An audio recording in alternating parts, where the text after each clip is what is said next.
Hello, everyone. Thanks for tuning in today. I'm Holly Bechet, and I'm here with my good friend Imani Hollins. Say Yeah. hi. Hey, everybody.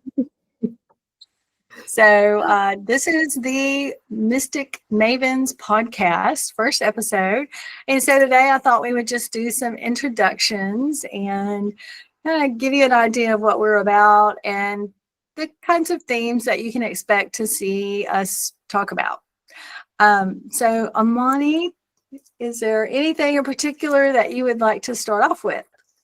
So I want to start off with just saying that I'm glad that we've started this podcast because this is my year of learning to collaborate with people, collaborate to have community big because I love community, but there was a certain point where you have to always go into yourself to learn things, to discover yourself before you can actually work with others.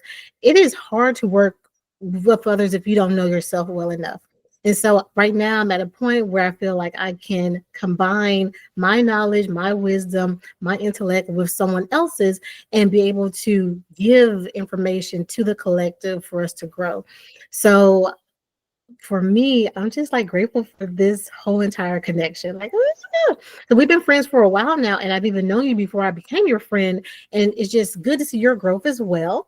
And so for me, I have a website, imanisintuition.com, and I've been doing readings for a long time, even before I decided to get on the World Wide Web. And so I don't know, it's hard to say. It's like there's so many things, like you said, that I do, that you do, and for me, it is and has been a long journey. I'm just tickled because when people say, "What do you do?" I call myself an energy reader. And I'm intuitive. So I'm always getting information from the person's higher self in a group and team I call they, because it could be anyone from angels to ETs to just all of the above. There's no like boundary for the people that come through to help me give people clarity. And I just want to start there because there's just a divine, there's so many skeptics that make me such a believer, and there's so many things that once you know, you can't go back from not knowing. Once you know, you can't say that you've never seen or heard or felt the things that I have. So in that knowing, I'm able to discern and help others. And because otherwise I would feel fraudulent in my work, and I just don't. And I've helped so many people so far, including myself. And so I just want to keep that going and keep this in a positive light, because there are so many negative connotations around who I am naturally, normally born, which I find to be like, oh, that's weird. Because I can't change who I am. But I love that I get to go ahead and be here, and kind of like it's like I'm coming out, but I've been out. You know what I mean? So the age Yes. of Aquarian, and how we speak upon it, what better time to free yourself and just be true to yourself without any feelings of anybody holding you back? Because I'm fearless, but boy, I mean, why not I feel like cueing a song right now for us? Like, woo! Yeah, so just that little Yeah. bit. So Holly, how do you feel about what we have going on here? Oh my gosh. So divinely aligned and perfect in its timing. I'm going through my second Saturn return and I'm just like, it's like scene change next, and then boom. I just like had this sudden download, like it's time to start networking, just like you're talking about. And I think we're tuned into the same, collective consciousness or greater consciousness, whatever you want to call it.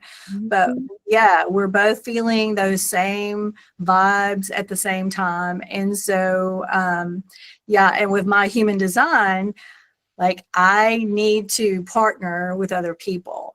I'm not here to do it on my own. I'm not here to be center of the stage. I'm here to learn through experiencing that group dynamic, working with others, helping other people shine, watching other people watch me shine, and just learning through that whole dynamic Yeah.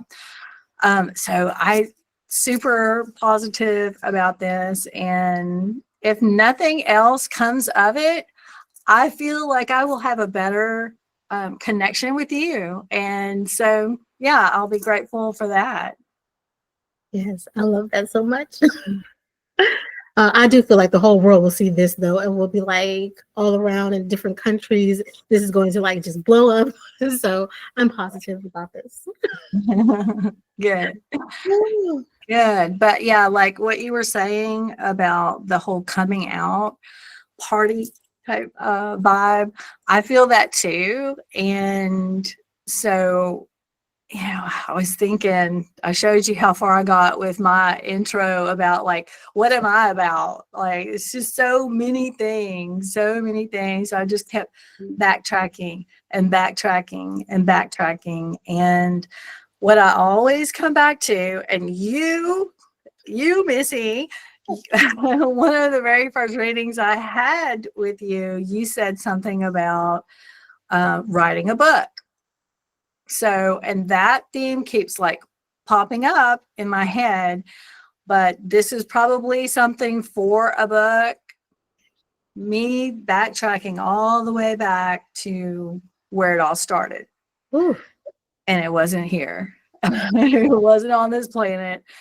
But yeah, I'm one of those people that was born with remembering where I came from. Not original. Well, I remember multiple lifetimes, but I remember the life before coming here. I remember the intention. I remember the whole setup. I could even see like little snippets of the room I was in. I remember coming through that rainbow. Some people call it the rainbow bridge, but it's more like a funnel or a tunnel of color. And the next thing I know, I'm waking up. I'm probably 18 months old and I'm looking at the mirror. I can't wait to get to the mirror to see, what am I? That was my question. What am I? And I stared at myself. I was like, what am I? What are you?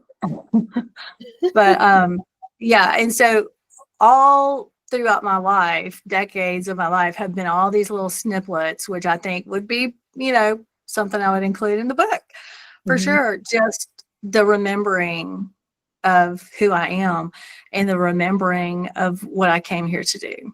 So almost makes me want to cry.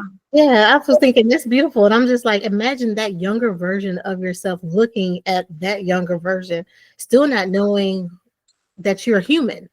Because clearly you did not come in as human, but you came in for the human experience. And so now you're in the shell looking like, what in the world? Who, Yeah. what, where? Like that's Yeah. an experience to be told, definitely in a book. Yes, definitely. Ooh, It's yeah. remarkable. And, it's also one of those things that I've always had to hide. Did you grow up feeling you had to hide See, so yours? my life is different. I try to tell people I've always been accepted. It's like my family just, I don't know, we just don't believe in, if you said something, then it must be true. And there's no like in between of yay, nay, or, and it's, I don't think it has anything to do with the unknown. It just was literally how I was raised around a lot of teachers. And I just think that everything must be a teaching moment. And so even like if my mother didn't like something I said, she was like, I don't know about that. But then she also gave me my first pair of cards, and even on her deathbed, I read for her. She told all the nurses in hospice, my daughter's a reader. And I wasn't even reading for people then. I was just like playing around with some cards and stuff, just having a good old time. And she was like, I don't know about these 3 cards. I said, look like you passing on, girl. She was like, I don't know about that, but maybe. And then she's like, I get it. I see it. And I'm like, okay. And I'm like, this card says you about to be out of here, but also you lived a good life. And I don't know, it might be closer than you think. But and even when I was little, my sister and I, we would see people, we would describe them, and then my aunt would show us a picture, and we're like, that's the man. that's the man we saw in the living room. And she's like, but you never met him and he's been dead and that's my father, you know.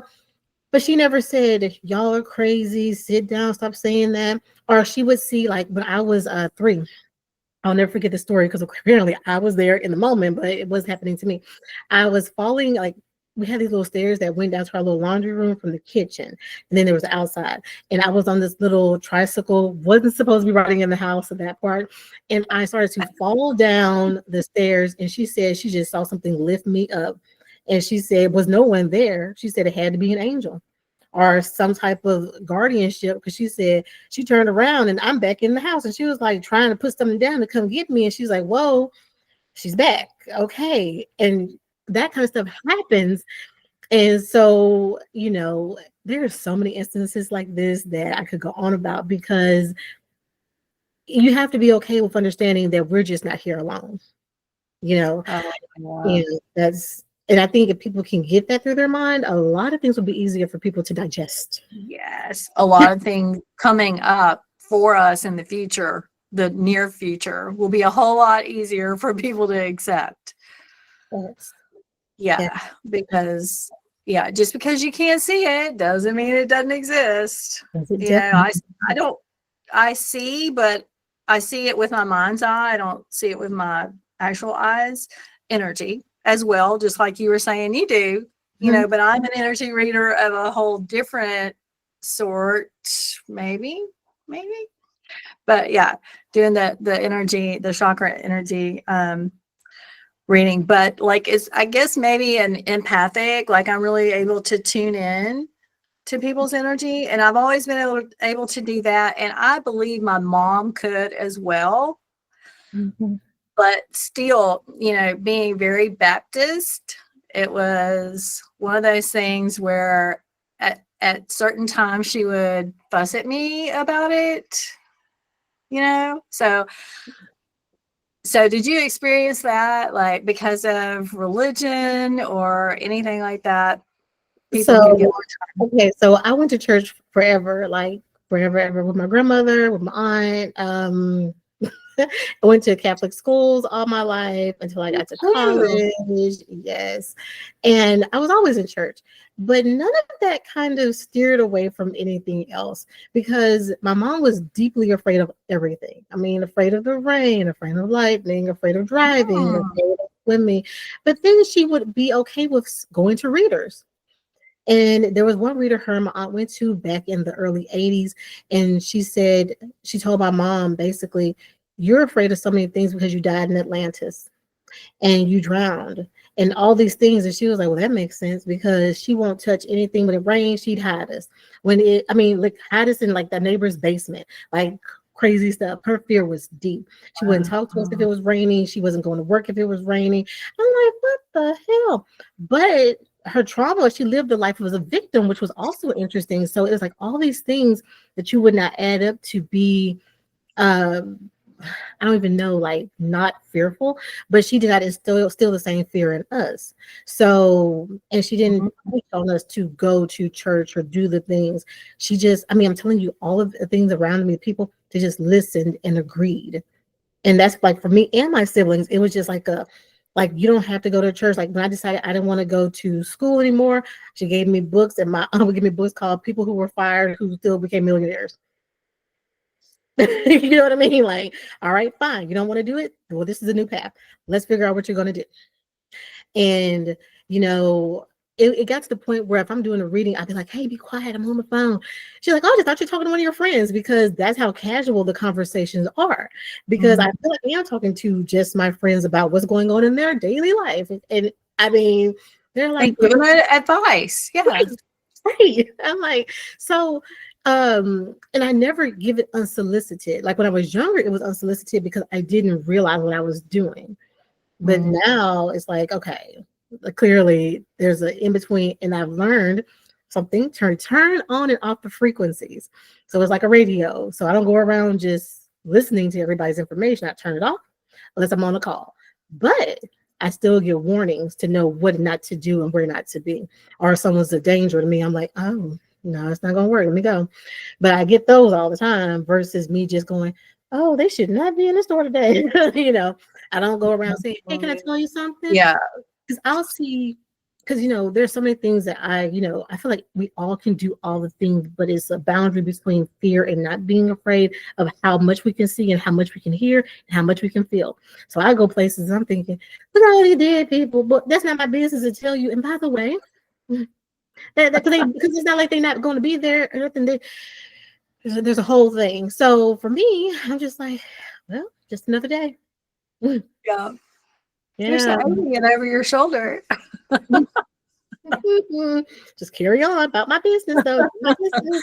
Yeah, well, I think as an empath, that's probably something that we learn over time how to block certain energies. Like that's, I never really knew what it was. I just thought I didn't like crowds, but I could feel every person who walked by me. I could tune in to their thoughts, their conversation, or their frame of mind.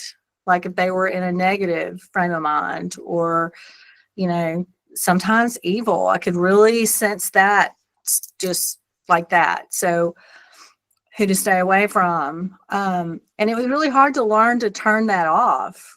Like I was an adult, like probably 40 before I really realized what was going on, and then started consciously kind of turn it off. And then I have a teenage daughter who's coming home. Oh, my friend, her cat died, and I'm just so upset. I'm like, why are you upset? So like then I started really seeing it firsthand, like as an observer. Like, oh yeah, okay, this is really important that I start blocking some of those energies like that, and not interfering. Like I think there is ethical responsibility to not interfere with people unless they ask. So I have to wait to respond is my strategy. So I have to wait for people to come to me and ask. And that has been super wonderful because I can just sit and observe, like, oh yeah, I see what's going on with you. Not gonna say nothing. Waiting is very, very important because some lessons are supposed to be learned, no matter how deeply you want to intervene. It's like, woo, it's tough, but it's worth it. Somebody explained it to me. Where did I hear this?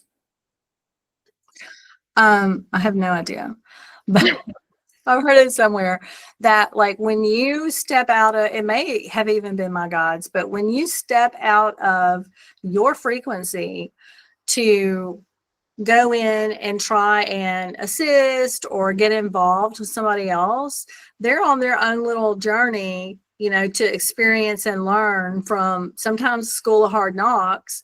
And for me to interject myself into their situation is to karmically tie myself to these people. And so now I have given away some of my energy to them, and it's not going to help them.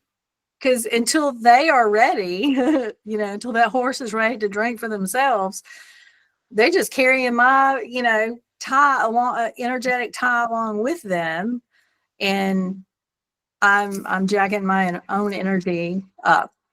And that's how I feel about. I was so compelled when Saturn was doing its thing before it went. It was retrograde, and it was about to go direct. I was so adamant to everybody about doing what you need to do. You have had time to fix it, stop it, start it, fix it, stop it. And if you do not, we got 2 hard years of you not being able to. It's going to take you longer to do. It's not that it's impossible, but boy, will you have to pull yourself up by the bootstraps. And it sounds crazy to say that because it's astrologically based. It's also, in my mind, to be karmically based. And it's like your father went out on a trip and he said, sure, have a party, but clean up before I get home. Because if you didn't clean up when I got home, I'm going to show you better than I can tell you. That's the best way I put it to everybody. And so many people listen, and the ones who haven't, they're confused. And I'm like, but I tried to tell you.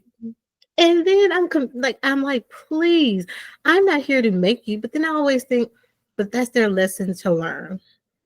And it Yeah. just going to take them a little bit longer to learn. And that's okay. But then you don't need to ask any questions because now we're here and we know why. So, it's like, Uh, well, help me. yeah, because let's see, when is it? Is it 2020, late 2026 or mid 2026 when Neptune and Saturn move into Aries? Yes. And to me, that's like the like God firing that starting gun. It's like, boom, let's go. And yeah, if you haven't done the work and try to unload some of your karma, unload it really to figure it out, to see it, work through it, make a plan to move forward. Like, I don't even know. It's going to be hard times. It is. It is. It's going to be hard times then for those who, if you know, if you've known and you're still not doing that part, that part right there. But I think everybody, will be given a chance, an opportunity to see more clearly, and it's all part of just growing, going through Yeah. life, figuring things out. And I think it's interesting. I feel like when the person gets a read from me and or you, that was a time where now you're being told, so now you know. Because before Yeah. you're just doing whatever, but now that you know, because I'm telling you, you have to do better. But if you hang up with me or hang up with Holly and you choose to go the opposite way, well, because I'm not saying I know everything or that I'm right. I just have a little bit of a little Yeah. path, a little lit path that's showing me where you need to be steering your ship. If you want to go into the Yeah. darkness, to find I'm the way maker and I'm trying to make the way. Okay. So I don't Right. know. It's We really need to interesting. shock our own things. Like I give people, I really go over the energies that I see and see in the picture. Because it's like, a kind of a biometric read of somebody's energy field. But then I intuitively go in and we have a conversation, a dialogue. So it's one on one. And so then based on that dialogue, I'm like, well, okay, this is what it's like a prescription. Like, this is what needs to happen. And they'll like 9 times out of 10, they're like, oh my gosh, so and so's been telling me this, or I've known I should have been doing this. And so I'm like, okay, here's your sign. The universe is saying it's time to go. Like, get it going, learn some discipline, dedication, consistency, because my motto, my firm belief, because why is this a firm belief? Because I've experienced it so many times.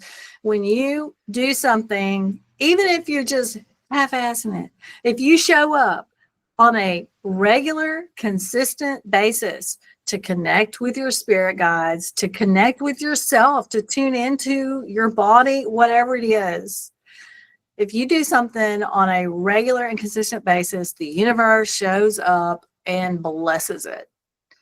And you can see this with, even going to the gym. If you go to the gym consistently, I know I'm preaching to myself, you get benefits from it. So Yeah. it's the same thing with spiritual connection as well.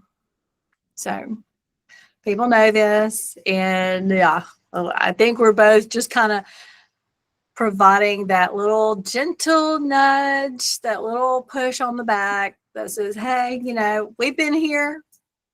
We've been through this. We've experienced it. This is what needs to happen next. Let me Yeah. know if you need any support. That's it. That's it. So, like, before we go today, I want to know, like, what all do you offer on your site? And what is your site?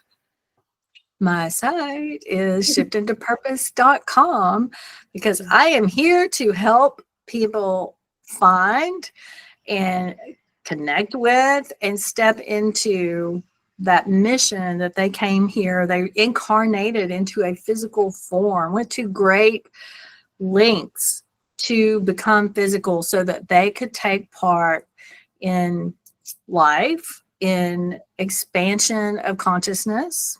Yeah, it's really getting really deep here.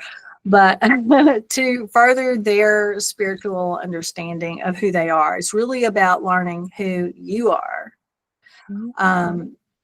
So I do that through the chakra energy readings. I also do starseed readings where I take a look at the starseed placements that you have in your birth chart, in the astrology natal chart. What else do I do, Imani? I don't know. You're working on your human design for sure. Yeah, working on the human design. I'm constantly like evolving and your angelic readings. yeah, I do. That's right. You do That's one of those. the You do best. a lovely place here in town. Yes, Peace of Mind Center. Shout out to Gina White. We love our Gina. So yeah, at the Peace of Mind Center, I do the angelic healing sessions. And so what I really, really love doing is doing the energy reading, seeing where the chakras are, what chakra, what the energies are needing as far as release. So there's a whole dialogue that goes along with that. And then moving into the chakra healing or the angelic healing, where we go into the chakras and we're really is very deep, it's multidimensional, and it's healing and releasing the cellular memories from that is actually trapped within the cells and within the DNA of our body. We incarnate with this into our bloodline. It's the karma from previous lifetimes, the karma from our ancestors.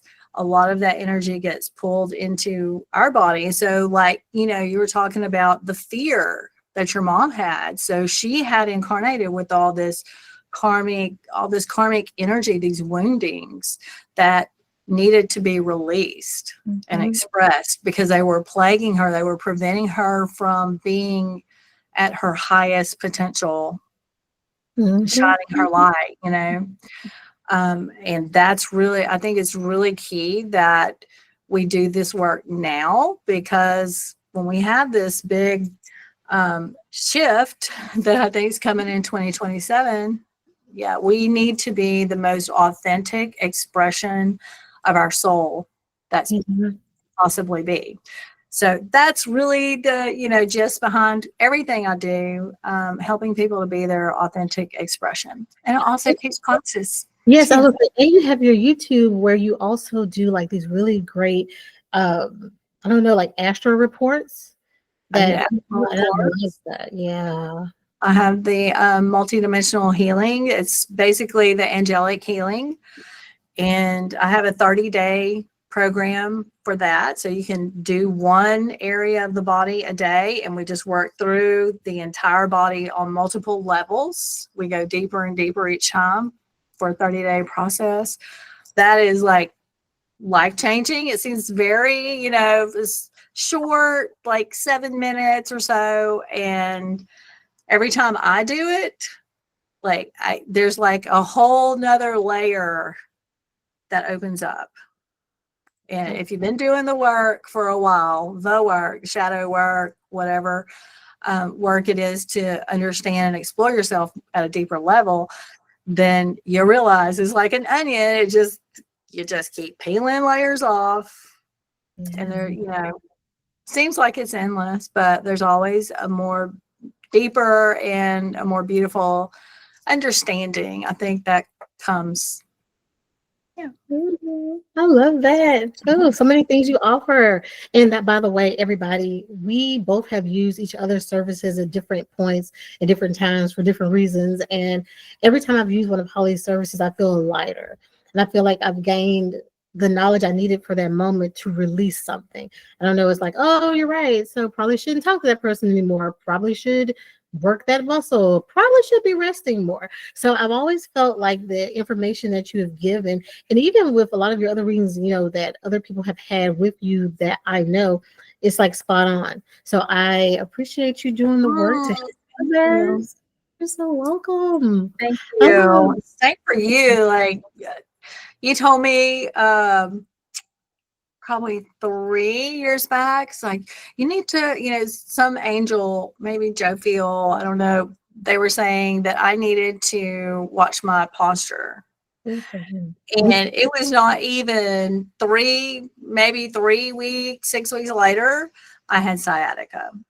And it was like a pelvic, come to find out, I had to get a physical therapy and they're like, oh, your pelvis is uneven. And so it was causing me to sit kind of lopsided. Yeah. So, yes. And then the book thing, I keep hearing that in the back of my head. And that was years ago Yes. that you told me that. And Yes. so I have a whole thing that I kind of channeled about how to write my book. The whole process, I've got it on a dry erase board out outside of this room. But yeah, and so I just thought about that yesterday and I was like, okay, I'm gonna write the book. I need to get that little dry erase board out. It's not little, it's actually huge. And how to outline the chapters and everything. So I'm going to get started on it. It's all due to you. I'm excited. I can't wait to read it. Oh my. Um, So, for me, it's so funny when people say, what do I do? And I feel like I just do the same thing in repetition because it's just that I can do so many things, but everything's not always needed. That's the best way I can put it. Because when I was in my 20s, I started to dig and delve into all the things. And I was like, yeah, I don't want to do that or that. That's scary. Okay, who does that? No way. So I'm stuck with it to just energy readings. Like I said, to talk to your higher self and the people I talk to give you clarity. And so I offer different time sessions for people to get what they need or one-on-one questions. They can text me and I'll give the answer. I do communicate with the deceased, but I only acknowledge them versus how I used to have full-on sessions because that's more of a grief thing and more of if you want to, because I am a medium, but I prefer for if you want to just go to a straight medium. Now, I consider it like football. So the deceased, they do interceptions. So let's say Holly and I are talking about all the things for her to experience this 3D life. I'm saying, oh, you should write a book and you should work on your health. Oh, wait, your mom says hi. Okay, now mom's still trying to talk. Okay, your time is up and we never talked about what you need to do now.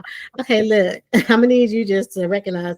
I will recognize them in readings now. Say hello, who they are. Now, if they left you millions of dollars, we need to talk about this a little bit more because they need to find this money. Other than that, I just stick with, hi, how are you? They're here. They're still with you, which they are usually, unless they were just awful. And yes, because some people, they did not change. They just died. And I just like to stay focused on the now so we can keep going forward to our graduation, which would be death. And that's why hopefully as we continue to do these episodes, we can get people out of the fear mindset that death is a bad thing. Like death is something that's not going to happen. It is the one thing for certain, okay? It doesn't matter when the time comes, that was the time. And it is so important that we get that message across throughout every episode. But yes, and that was like my side blurb. Death is, yes. Yeah. And so people can contact you through your website. Yes, they can. And there's a phone number on there. They can text me or call me and I will reply to them. And then later on, we'll be dropping in little hats of our Instagram and Facebooks and such things. Yes. Yeah. Well, that's wonderful. I think it's a good first episode. I think it really gives people a little taste of what we're like, what we're about. And I hope you will tune in the future again. So, well, Imani, I guess we'll wrap it up here, my friend, and you can stay on and we'll sign off, but we still need to talk. So thank you everyone for joining us.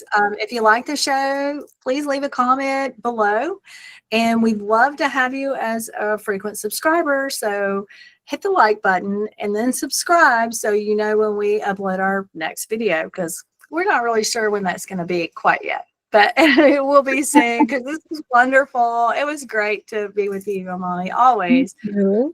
always is. So until next time, friends, see you then. Bye.